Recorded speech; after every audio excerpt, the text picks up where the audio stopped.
At this year's Tour De Suisse, the race organisers gave inCycle permission to provide on-bike cameras to many of the Pro Tour teams. The riders were given free rein as to what they recorded, with some interesting results.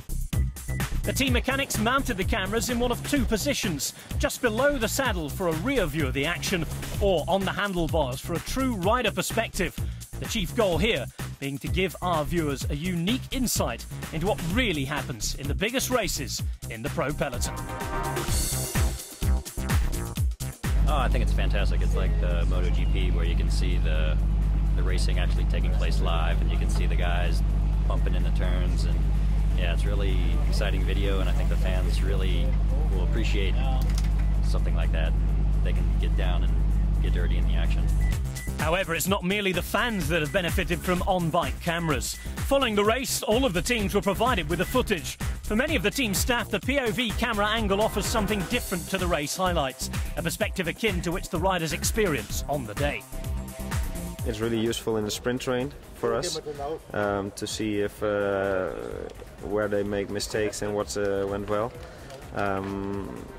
Yeah, from behind the rider behind the sprinter, the last guy, it's really nice to see how the train works, and from the front behind the saddle, it's also nice to see if everybody stay in a line and if it works well.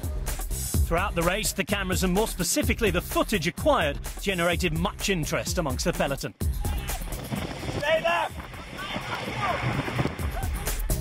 Young Trek rider Danny van Poppel captured the sprint on stage 5, a day which saw many of the contenders for victory crash in the final kilometre.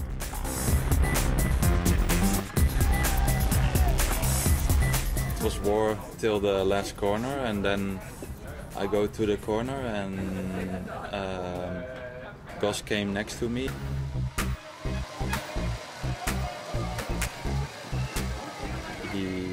He touched my bar, I think, and then he moves to the right and take Cavendish with him.